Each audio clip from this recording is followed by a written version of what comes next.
Let's start by looking at a real, normal human story.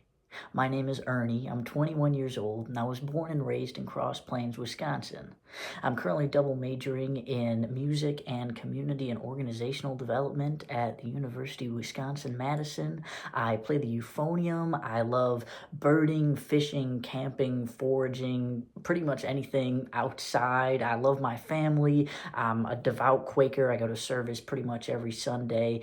And I'm a pretty normal guy. I'm also obviously a man. I like being a man. I'm proud to be a man. And I'm proud to be an American. Pretty simple. And at the end of the day, that's all that should matter.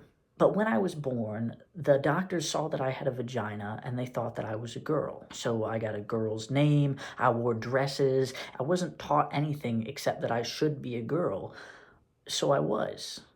A quick important side note is I will be using the scientific terms for body parts such as penis, vagina, and breasts in this video.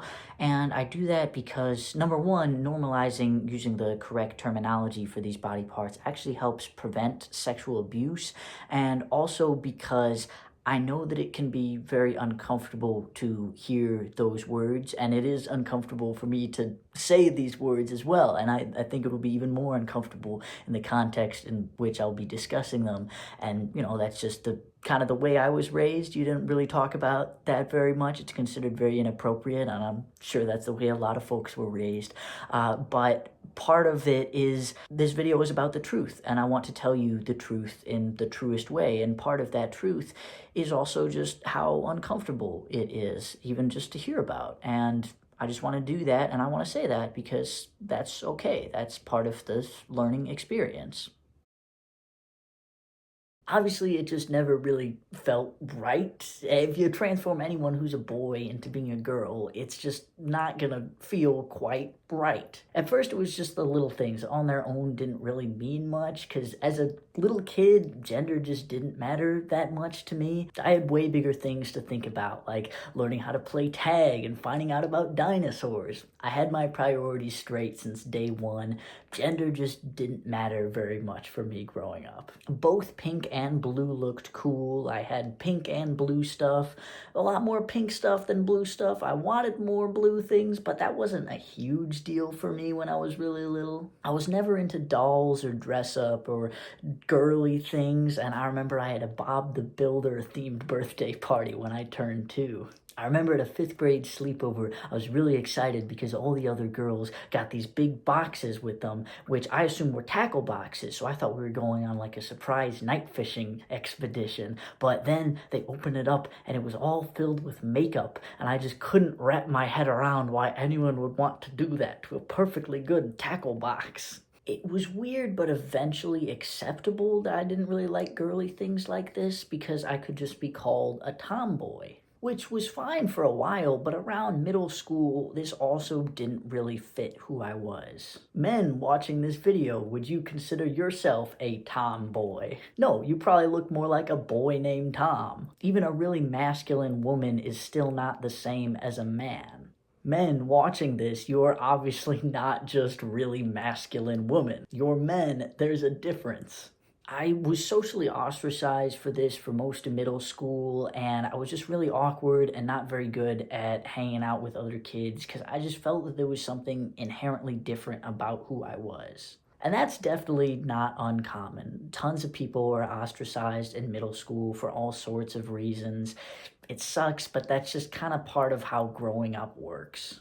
But I always felt that there was something different about what separated me from the other kids, and that it wasn't just them treating me as something that was different. It was more internal, like there was something off about who I was.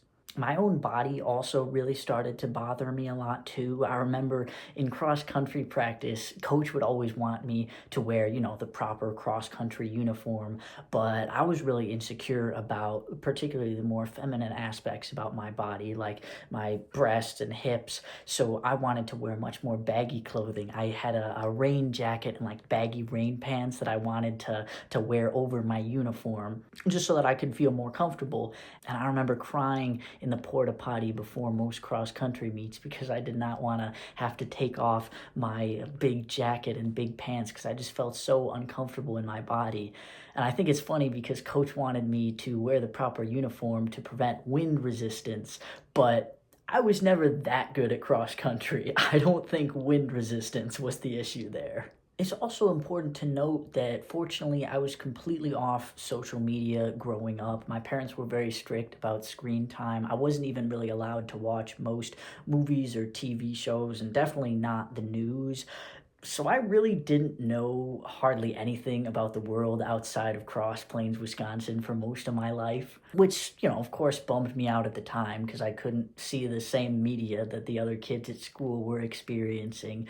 But looking back, I think it's nice because I didn't have to worry about so much stuff, and I know that I was definitely not influenced by any kind of agenda or anything from the media. I also remember I was definitely never taught anything about transgender people in school growing up.